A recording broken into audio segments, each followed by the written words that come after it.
特首會同行政會議早前拍板敲定高鐵一地兩檢方案，方案遭質疑係違反一國兩制原則同埋基本法，高鐵通車隨時受阻。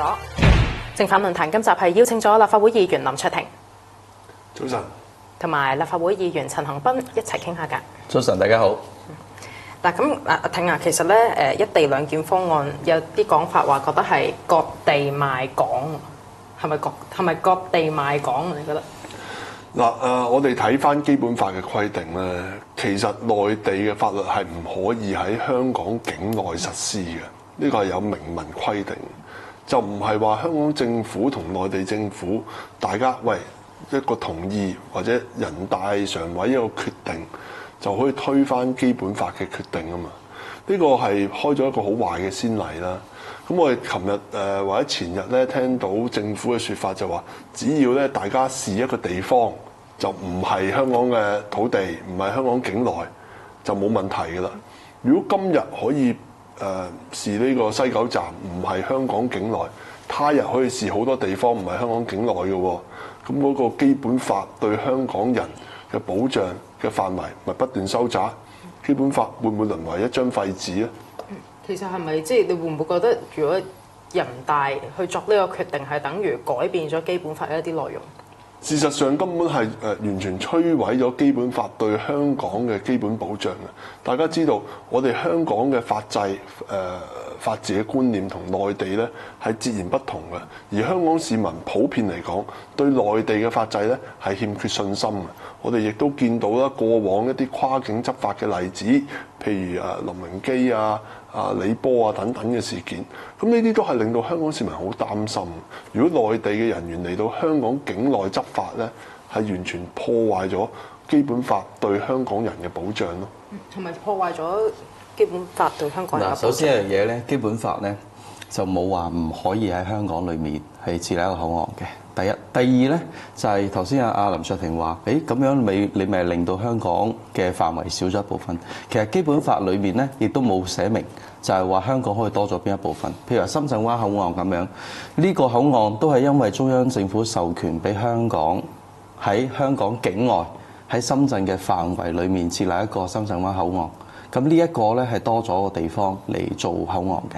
呢一個咧亦都係即係人大係授權俾香港喺嗰度做嘅。同樣道理喺西九龍站嗰度，其實所有乘客係過咗香港嘅海關，過咗入境處，等同出咗境之後先可以進入而家西九龍高鐵站裏面嗰個範圍裏面。咁所以咧，佢係視作係出咗境。有冇違反到18條啊？其實嗱，你應該睇香港基本法第7條。香港嘅所有嘅資源啊、地方啊，基本上咧係屬於中央政府，不過係由香港政府去管理。咁而家中央政府咧就係將西九龍嘅站裏面嘅某一個地方租翻俾中央政府。咁所以原則上裏面嚟講咧係冇違憲嘅，完全係可以租翻俾本身擁有呢個地方嘅嗰個人噶嘛。不過就係而家佢哋就喺割地啊，又成，我覺得呢種講法係危言聳聽嘅講法。違反18條。我做兩點回應啦。第一咧，如果話基本法冇定明香港係個範圍係點樣，咁呢個説法咧，我覺得亦都係好危險嘅。因為咁嘅説法咧，就等於話，有一日大陸話，唔係喎，而家講香港咧係香港島嘅啫。由維多利亞港以北唔屬於香港嘅，嗰度唔係用基本法嘅，可唔可以咁講咧？唔可以咁講，即係我你容許我一次過講埋兩點，你再回應下好嘛？就因為我哋所有對法律嘅演繹咧，係要用一個常理嘅角度去講嘅。我哋咁耐以嚟知道咩叫香港啊？新界、九龍、香港島同埋一眾嘅離島，我哋有個邊境劃晒噶嘛。過往嚟講，譬如河套區要有一個調節嘅，因為河流拉直咗。咁邊啲土地係屬於香港，邊啲係屬於深圳？呢個係兩地政府加埋中央政府一齊去決定嘅。呢個係明白嘅，因為嗰度有個自然地理上嘅改變咗。OK， 嗱，至於深圳灣口岸咧，係一個唔同嘅地方咧，係乜嘢咧？因為該個地方咧係原本係內地嘅管轄嘅位置，而呢個位置咧其實係冇一個內地嘅基本法規定嘅，就話香港嘅法律唔可以喺內地實施嘅。但係香港唔同，香港係有一個基本法規定係內地嘅法律係唔可以喺香港實施嘅，所以兩個情況咧係截然不同。即係林卓廷佢個講法咧，就係香港嘅土地域係可以多唔可以少嘅。河套區啊，你俾我可以要。深圳灣口岸河套區我哋都割咗啲俾大陸㗎喎。嗱，唔係咁你多咗地方嘅，你整體拉直咗條深圳河。本身我哋嗰個即係國務院頒令嗰度咧，就係話將香港嗰個範圍咧，就係拉直咗條河咧，就將佢容納埋入嚟香港咁解嘅啫。咁另外咧，西部通道、深圳灣口岸嗰度咧，其實佢都係多咗地方，因為係納入咗，即係咪中央俾多啲地方你就容許？但喺西九龍站裏面咧，有少少地方俾翻係執行內地嘅法律，跟住咧係便利緊香港市民咧，呢樣嘢就唔容許，我覺得又有啲奇怪嘅。即係我覺得最大嗰個問題係信心問題啊。冇錯，我覺得咧，其實成件事裏面咧，就唔係乜嘢基本法嘅問題，又或者係其他任何咩破壞基本法問題，其實係一個信心問題。大家都知道中央政府佢支持基本法嘅實施，支持一國兩制實施咧，咁我哋一國兩制先會成功嘅。咁而咁多年嚟，回歸20年，你都見到中央政府係一直都好支持香港去實施一國兩制，而一國兩制成功，對於中央政府嚟講都係有好處嘅，咁所以我哋冇理由覺得佢係要去破壞一國兩制、破壞香港，甚至乎頭先阿林卓廷講到，佢隨時會劃咗佢變成香港島先係香港，呢種講法其實係冇根據噶嘛，即係呢個係一個不合理嘅假設嚟嘅，而中央政府係一路都希望你成功。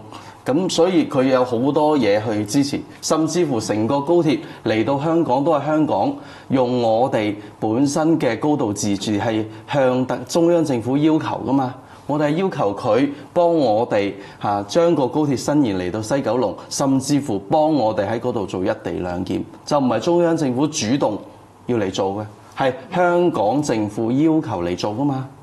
嗱，我想講翻清楚咧，其實大家知道啊。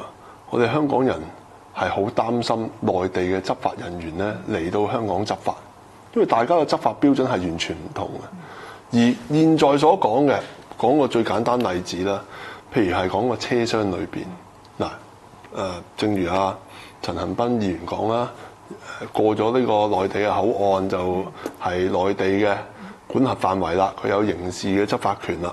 咁入到啲車廂咧，喂，如果根據內地嘅法律，你上 Facebook 睇到劉曉波08憲章，你撳個 share 出去，喂，可能觸犯顛覆國家政權罪嘅喎。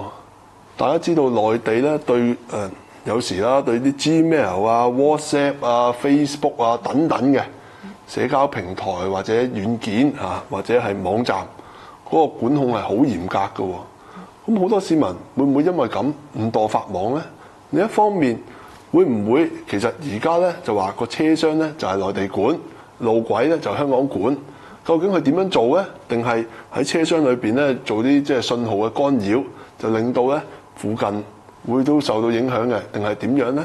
即係呢啲問題咧，政府係要解答咯。我琴日亦都提多一個問題，如果用深圳灣口岸嘅模式咧，其實香港當年咧係俾咗15億左右嘅土地開發費，內地政府嘅。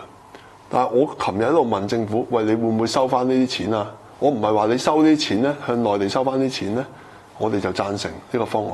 但係如果你話用深圳灣模式，咁嗰10幾億元，即係深圳灣口岸，我哋要支付俾內地政府嘅土地開發費，點解香港政府係隻字不提咧？喺咁耐記者會，佢淨係講話會同內地商討嗰個租賃嘅年期同埋嗰個租賃嘅金額。佢主要係講呢兩樣啫喎，其他冇講過。點解咧？呢啲我哋都要問咯。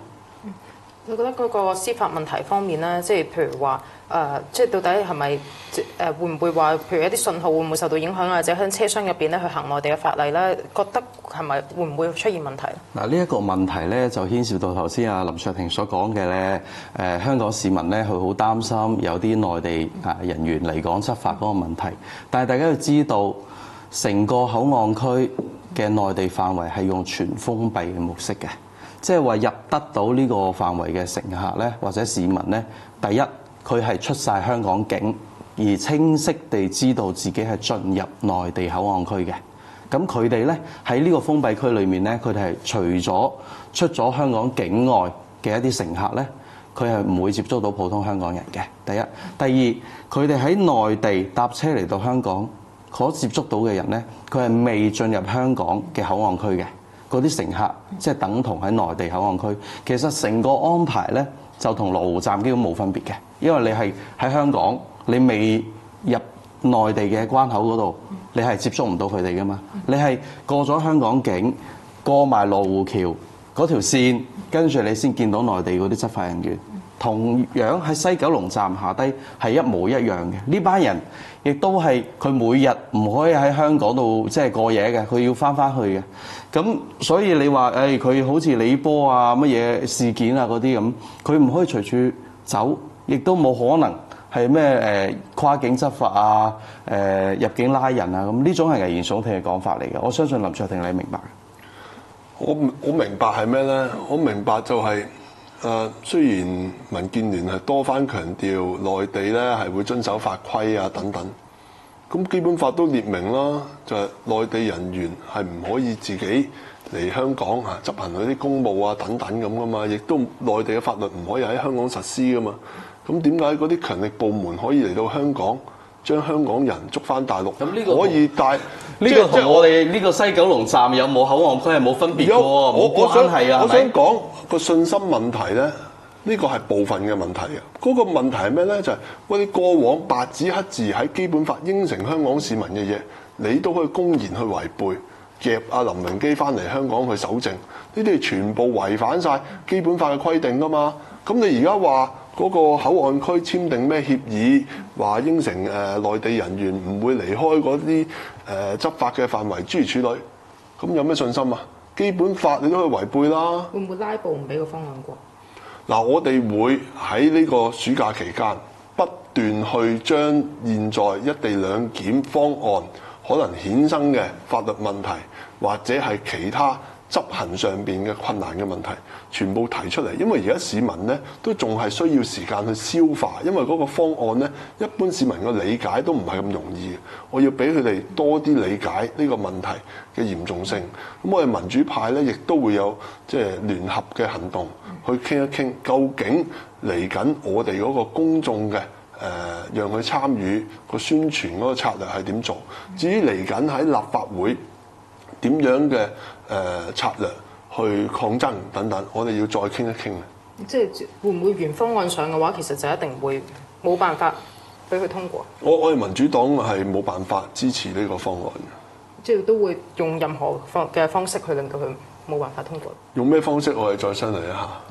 擔唔擔心會影響高鐵嗰個即係通車之後都冇辦法可以有個一地兩檢方案配合到？就係如果冇咗一地兩檢，乘客要點樣呢？首先喺西九龍站，即係過咗香港嘅境，跟住上咗車啊，即係過咗關啊，香港嘅關。上咗車10零分鐘之後，再將啲行李搬翻晒落嚟，有可能喺深圳嗰度咧再過多一次關，然之後再搬翻啲嘢上車。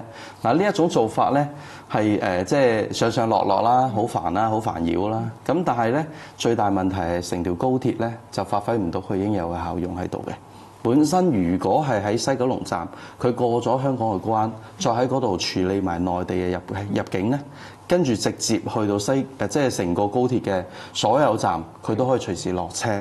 咁呢一種做法係最便利嘅。當然啦，即係今時今日要喺香港喺立法會裏面做成一件事咧，我相信都係好大嘅困難嘅。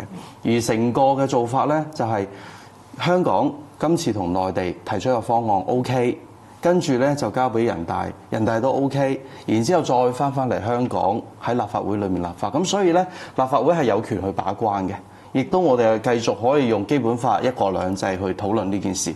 咁所以就唔存在咧破壞咗一國兩制。成件事仲要翻嚟。好啦，如果佢哋要拉布要去用其他嘅方式去處理呢樣嘢，咁多年嚟市民都睇慣咗㗎啦，都知道㗎啦，甚至乎都已經知道有人入稟咗法院要去即係做司法覆核，話呢個口岸區係冇辦法。但係講到頭嚟，呢個一地兩檢都係一個交通項目裡面嘅一個便民措施嚟嘅啫，就冇需要將佢咧引入太多政治嘅猜測、政治嘅目的。佢本身係一個便民措施。你覺得出年第3季之前到底通唔通過到個方案？我就梗係希望通過到啦，因為如果大家通過咗，就可以用一地兩檢嘅模式，用晒中國2萬里嘅高鐵。但係如果唔得嘅，咁市民咪要受咯，係嘛？我意思係話，即係既然而家即係有咁多反對嘅聲音啦，有好多開始有人追拗緊嘅時候，你覺得第3季到底通唔通過到咧？我覺得有信心嘅，只要我哋政府啦、我哋議員啦，將件事係合理理性地向市民去講解清楚，市民就會做一個明智嘅決定嘅。而我哋做個民調，係70%嘅市民如果用過西部通道嘅話，佢哋係支持；而冇用過任何口岸都好啦，整體上60%幾嘅市民都係接受一地兩檢呢一個安排嘅。當然啦，政府公布咗方案之後，我哋會再繼續做調查。我哋希望呢，即係了解市民嗰個情況、嗰個需要。我唔希望呢，好似即係我哋普選咁樣，整體市民可能好大部分人支持有個政改，但係都要被否決。我想簡單補充咧，第一，大家要必須理解到咧，交通上嘅便利同埋香港嘅法治，究竟誰輕誰重？即係絕對唔能夠話喂，我哋為咗交通嘅便利咧，就犧牲我哋最基本嘅核心嘅價值法治嘅觀。你容許我講，你頭先要犧牲香港嘅法治去攞便利嘅交通喎。你容許我講埋好嘛？你頭先好長，我冇打斷你嘅。OK， 嗱呢個第一點，我哋香港賴以成功嘅就係基本法對香港制度嘅保障。如果呢樣嘢犧牲咗咧，我哋係無可挽回、無可彌補嘅。而第二樣咧，琴日律政司司長打咗個比喻，就話其實香港咧係個租客嚟嘅啫，內地政府、中央政府咧先係個業主咁樣。咁我就好得人驚啦，覺得呢個比喻，因為如果咁嘅説法係得嘅話咧，其實業主隨時可以收回晒所有佢嘅土地、財產、物業嘅喎，係咪咁咧？如果係咁嘅話，基本法對香港嘅保障去咗邊咧？而佢話唔係，我哋同呢個香港政府咧係傾過嘅，大家有協議嘅，大家都知道香港政府係完全聽命於中央政府㗎嘛，喺憲制上或者實際上都係咁啦。跟住你話喂，立法會有角色參與，大家知道而家立法會根本上嗰個選舉嘅制度不民主，係造成建制派係壟斷咗大部分嘅議席㗎嘛。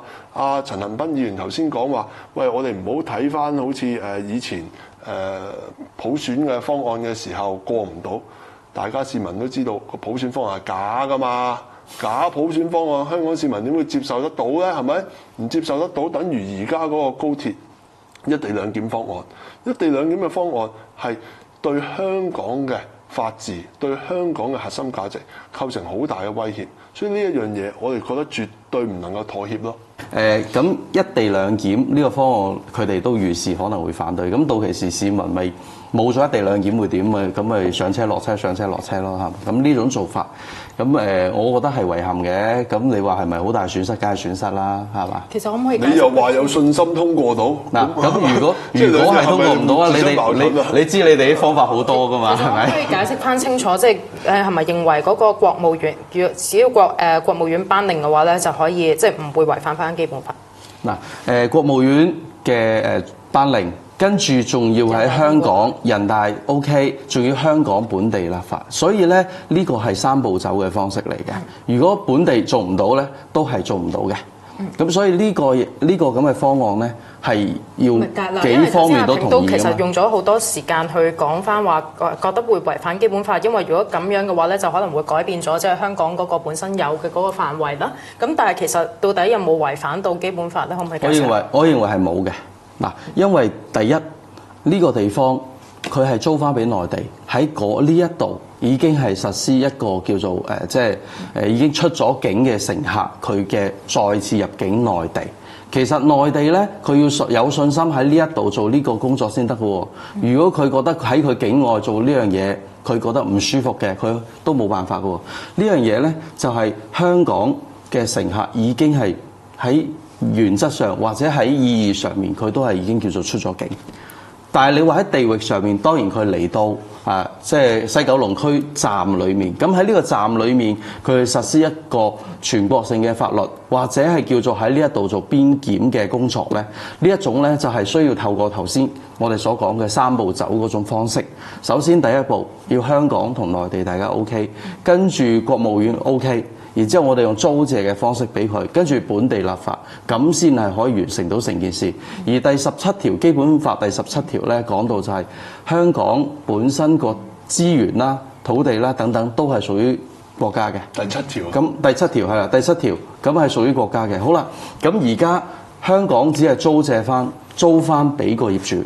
咁你話，咁香港咪會好似冇咗基本法啊，冇咗一國兩制等等嘅嘢咁？其實基本法第7條已經寫明㗎啦，即係可以隨時都改變嗰個承諾你50年不變邊境嘅範圍係嘛？隨時可以話喂，其實你得翻赤柱係香港境內，赤柱以北就唔得。隨時咁做，有冇動機，有冇原因先得㗎？嗱，所有嘢大家要用同樣嘅原則去做嘅。但係如果你呢個先例一開咗，唔係假設，而家有個活生生嘅例子擺面前啊嘛，你一開咗咁嘅壞嘅先例，日後佢其實佢個做法就同我哋西部通道係無異，不過係逆地啫嘛。我頭先已經講咗係有好大嘅分別啦。但係有個講法就話咧，係即係譬如有啲法律學者都話咧，即係當然你嘅擔心係即係隨時改咗呢個香港嘅嗰個範圍到底係啲乜嘢啦。但係譬如話有啲法律學者都會認為話，即係佢哋都係有咁嘅擔心嘅。但係如果經過國務院頒令，通過咗人大嘅話咧，咁冇得 say。對唔住，基本法咧你要去改嗰個內容咧，我理解係一修改基本法。二咧就人大釋法，而家咧兩樣都唔係，兩樣都唔係。佢話人大做個決定，香港政府咧就同佢做個協議，再交香港立法會本地立法。我哋睇勻成本基本法，冇一個叫人大決定嘅嘢嘅喎。你只係有你解釋係點樣解釋有程序嘅，你點樣修改基本法全部有程序，就唔係話你而家創一個叫人大嘅決定出嚟，就可以改咗基本法嘅條款嘛？而家係講基本法嘅條款嘅基本嘅修改啊嘛。其實呢個冇改到基本法嘅條款嘅，裡面包括香港嗰個範圍，其實喺回歸之後都係有做過修改嘅，即係嗰個香港嘅範圍，嗰個係國務院頒令就 OK 嘅。咁呢一個咁嘅問題咧，就唔係話去要修改基本法啊嗰啲嘢，國務院頒令其實都係基本法裡面嘅其中一個內容嚟嘅。咁所以如果你話國務院頒令，佢可以直接講呢個唔係香港嘅地方。當然你頭先講嗰種，不過佢而家用三步走模式啊嘛，尊重你香港同埋內地大家協商嘅結果，跟住尊重你立法會嘅立法，咁唔係支持你一國兩制係乜嘢？係嘛？佢原先喺基本法裏面嘅附件裏面嘅國務院頒令已經係一個有效嘅文件嚟咯，但係佢尊重你，咁呢種做法我唔覺得佢係破壞緊一國兩制，反而係顯示得佢更加尊重你一國兩制。寧願兩地兩檢。冇錯冇錯，但不過而家唔可行㗎啦。老實講，而家係現實上係唔可行㗎啦。咁可以因為咧，其實當年啊，鄭宇華局長啊嚟到立法會嘅時候，已經係好多議員提出質疑，根本呢個一地兩檢嘅安排引申好多嘅問題。當年已經預示到嘅，但係當時啊，鄭宇華局長就話冇問題嘅，我哋會探討所有嘅方案，包括兩地兩檢嘅方案等等嘅安排。但係我哋睇翻咁多年，而家回望翻轉頭，其實我就懷疑佢根本由頭到尾都係從一地兩檢嘅方案去規劃，而內地到呢一個地步嘅時候，仲可以點？嗱，我覺得炸咗佢咯。呢個阿梁愛詩小姐啦，嗰個説法，我諗佢戲言嚟嘅啫。嗱我諗咁樣，大家市民咧係要諗一樣嘢，最重要嘅香港係話交通便利啊，定係我哋香港人嘅基本嘅保障，我哋核心價值嘅維護，我哋嘅法治嘅鞏固，呢啲我覺得係不容妥協嘅。定係你係即係你頭先話兩地兩檢冇辦法啦，定係你係覺得係要 CIQ 咧？嗱，我覺得咩嘅方案咧，其實應該係由政府去諗，因為始作俑者係政府啊嘛。我一早已經提咗，喂係唔 work 㗎。而高鐵我哋咁耐以嚟由撥款嘅時候，我哋都係反對嘅，因為我哋知道，喂其實嗰個列車啊都未開到最高速就要煞掣㗎啦。其實兩個地方係好近嘅啫嘛，佢去唔到高鐵嗰個效果。當時有其他方案點樣接駁內地高鐵啊等等，不過政府唔聽啫嘛。咁所以嗰個責任根本係香港特區政府同中央政府自己要諗嘅咯。所以阿林卓廷就係話個責任諗方案就係政府，跟住政府諗咗出嚟咧，佢話呢啲唔係方案，咁要再諗。其實又跟住咧嗰頭就話佢諗咗咁多年，俾呢咁嘅方案出嚟。其實如果冇呢啲咁嘅方案，又可以實施一地兩檢，你哋可以出個方案噶嘛，就唔需要喂任何嘢都要政府煮出嚟食，然之後你淨係喺度做一個反對派。咁你哋可唔可以參與一個好嘅方法出嚟咧？以前提過兩地兩檢等等，佢政府話唔可行啫嘛。嗱，你內地政府配合其實做到嘅，不過佢覺得每個口岸整個出入境嘅管制區喺內地做，佢覺得麻煩啫嘛。即係唔係做唔到嘅，係做到嘅。兩地兩檢擺明就唔係喺市民嗰個利益去出發嘅，擺明咧就係喺政治為拗而拗嘅出發嘅。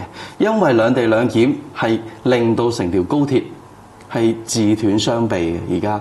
即係有啲人話，有咗一地兩檢，直情喺呢一度可以做晒所有嘢，你就係都要喺深圳再啲人搬晒啲嘢落嚟，再做多一次。咁你唔係自斷雙臂咩？你唔使一定喺深圳啊，喺其他嗰啲你落車嘅位置做都得㗎。你知唔知內地有幾多個站啊？內地唔肯做，即係做到嘅。嗱，呢架車就唔止淨係去廣州、去深圳，呢架車咧係去潮州、福建、北京、上海等等嘅地方，每個中途站佢都可以落車嘅喎。咁你話叫佢每一個站都揾一隊人，每日你架車可能嚟到嗰個站專門落車去服侍你。咁呢一種做法係不可能嘅。咁到最後如果係冇咗嘅話，會點呢？就只能夠去幾個有邊檢嘅口岸咯。咁成個高鐵係冇用嘅喎。其實你講不可能係話唔想做啫。人力物力係做得到啊嘛，當然你話每個站都幫你設對邊檢，佢唔肯做啫嘛，幫你做個海關。所以我覺得咧，係嗰個大家權衡嗰個輕重咧，我覺得有啲基本嘅原則同埋價值咧，係唔可以妥協嘅。就係、其實有好多事就係話，如果一條高鐵唔通車，損失嘅係邊個？只係香港人，中央唔會有咩損失㗎，係咪？我覺得以而家內地同埋香港政府大家嗰個協議，加埋立法會由建制派主導嘅情況底下咧，根本上你話要阻止到佢唔通車咧，呢個我諗睇唔到有好大嘅可能啦。除非市民嗰個反彈咧係大到一個地步，係令到政府被逼要去妥協。但係我而家睇咧，建制派係無論如何咧，都會不論市民或者好多學者提出乜嘢嘅質疑咧，都係會揞住隻耳照樣係通過有關一地兩檢嘅方案。所以林卓廷咧，佢喺心裏面咧就知道呢個方案有可能喺立法會通過，佢就可以放心地繼續有幾反對就做到幾反對。到最後咧，市民如果係支持佢哋去反對嘅話，咁佢哋就贏取市民嘅歡心。但係如果市民係贊成嘅話，佢都要可以逆民意而行，因為到最後個方案都會有建制派幫佢頂住，係咪啊？呢種咁嘅做法，你個心態都係咁諗咧。陳恒鑌，你可以轉行咧做呢個議員全心思喎，即係人哋咁你嘅講法係咁喎，你話到最後都係建制派去支持啊嘛，係咪？做咗人哋心裏邊要做係嘛？佢永遠都係無奈地反對，好似最近咁樣喺立法會撥款咁樣，佢哋都知道建制派會支持，咁所以佢哋咧可以反對，但係有一日邊個撥款啊？我哋好多嘅，即係喺最後嗰次財委會嘅撥款，我哋民主黨投贊成票喎。我知，即係你搞清楚先啦，你講清楚先。有投反對嘅。我哋民主黨咁多個，最嬲尾啊財委會嘅撥款，全部投贊成票。因為你哋知道咧，呢個方案係好需要有民意支持，咁所以若果係一地兩檢到最後市民好支持嘅話，你哋會唔會支持咧？我哋講咗好清楚。原則嘅問題係冇得妥協嘅。即係市民好支持你哋都會反對。法治係冇得妥協㗎。OK，我哋會同市民解釋清楚。你哋民建聯自己做嘅民調，信唔信得過？市民自己判斷啦，好高鐵嘛？方案咧到而家係仲未通過㗎。咁多爭議之下咧，即係到底原方案上到立法會，各黨派有咩爭議啦？咁大家喺立法會啦，拭目以待啦。咁今集多謝翻陳恒鑌同埋林卓廷上嚟我哋節目，下集再見。